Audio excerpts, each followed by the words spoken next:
Josh Thompson recently shared his thoughts on the now official heavyweight title fight between Tom Aspinall and Ciryl Gane. And let me tell you, he didn't hold back. Josh straight up said he doesn't believe Gane has gotten any better at wrestling. In his words, you just can't teach a grown man how to wrestle. And that's a strong statement. He explained that once your body develops in a certain way, it's really hard to rewire those movements, and Gane's past fights prove that point. Remember how Francis Ngannou out-wrestled him? That was shocking. And then came the John Jones fight, which exposed him even more. Heck, even Volkov, who isn't exactly a wrestling expert, managed to take Gane down several times. Still, this fight is exciting. On the feet, it's close. Gane is more technical, quicker with his strikes, but Tom hits harder and clearly has the edge when it comes to grappling. Now here's where it gets interesting. Conditioning. We've never seen Aspinall in a deep, drawn-out fight. Gane, on the other hand, has gone the distance and barely showed any signs of slowing down. That's a huge unknown for Tom, so even though Tom has the skills, especially in wrestling, there's still a lot we don't know. This fight could end up being way more competitive than people are expecting. Now let's...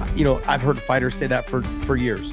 They said, yeah, I'm working on my takedown defense, my cage takedown defense, my ability to get back up, and they go out there and they look the same. They look exactly the same. This whole notion like you can't teach a grown man how to wrestle, there's a little truth to that because the body doesn't move like it should, for a top level wrestler to learn. And so I think for Ciryl Gane, he's gonna have a tough task in front of him on stopping the takedowns. Now, what I do know is that when it comes down to the explosiveness of who's gonna be more explosive, it's gonna be very close.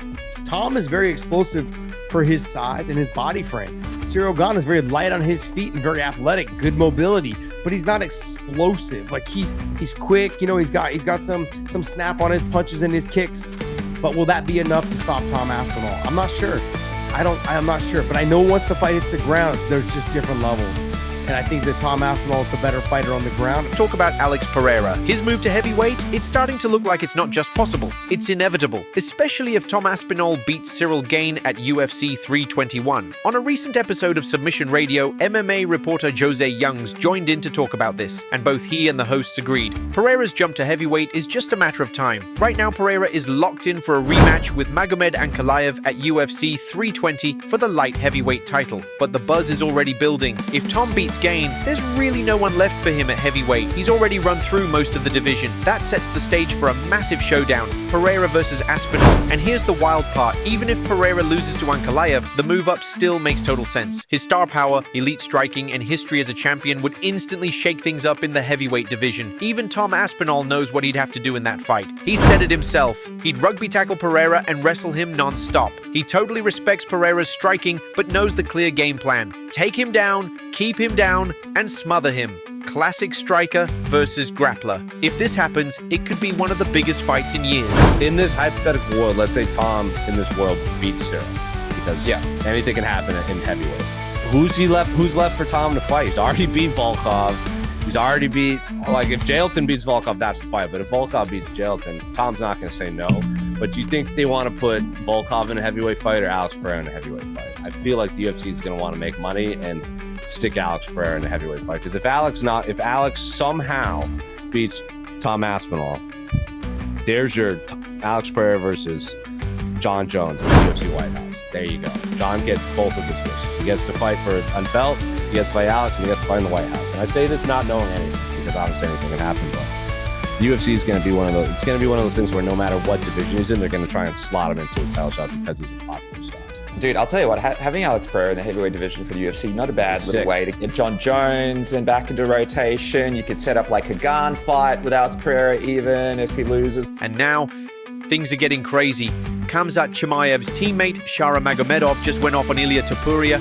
Not just a call-out, we're talking about a full-blown threat and even a challenge to a street fight. Shara is a rising middleweight fighter from Dagestan, and he's got tight connections to Team Khabib and Khamzat. He's no stranger to wild moments. In fact, he and Khamzat were even involved in a street brawl a few months ago, but what he said in a recent interview with the Russian outlet Usha Taika took things to a whole new level. Shara said he crossed paths with Ilia Topuria at UFC 308 after Ilia had already become champion. But here's the kicker. Shara claims Ilia Ilia is so irrelevant, he didn't even look at him, didn't say a word, didn't acknowledge him at all, just completely ignored him. Then he snapped. Shara went off, saying that if it ever came down to a street fight, he, Team Khabib, and the entire Dagestani squad would absolutely destroy Ilia El Matador. No hesitation, no mercy. What's even weirder is that Khamzat and Ilia actually have a solid relationship. They've shown public respect, even exchanged messages after fights. So for Shara, who's Khamzat's teammate, to come out swinging like this, it's turning heads. Let's break down what Shara said in that interview, word for word. Topuria, that guy never shuts up, always running his mouth about Umar, Islam, all the Dagestani fighters, acting like he wants a street fight. He has no idea what he's asking for. Khabib's crew would rip him to pieces in the street and eat him alive. He's way too small to survive that. Shara says he saw Ilia face to face at UFC 308, and when they crossed paths, he didn't even look at him.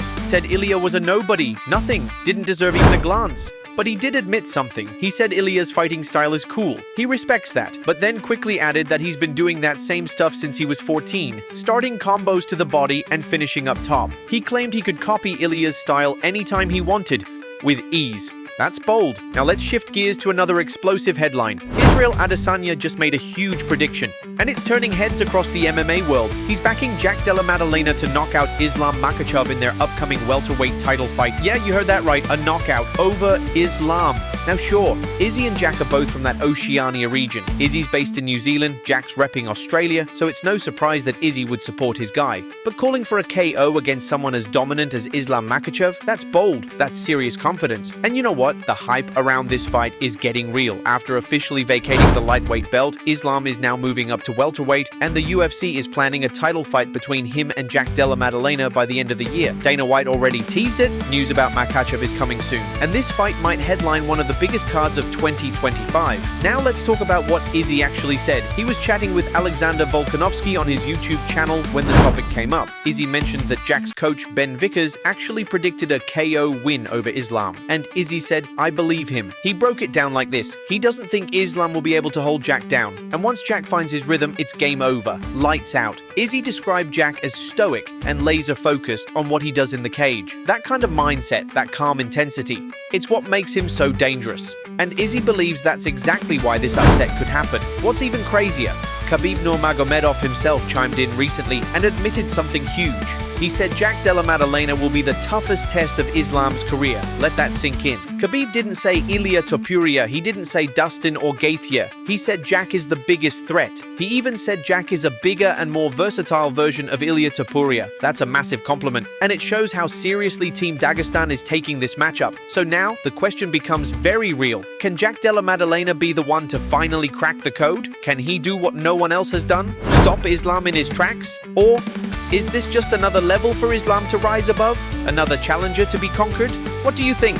Drop your predictions in the comments below. Who you got? The sharp, deadly hands of Jack Della or the suffocating, relentless pressure of Islam Makhachev? Let us know what you think. Thanks for watching. Don't forget to hit that like button and subscribe for all your daily MMA updates.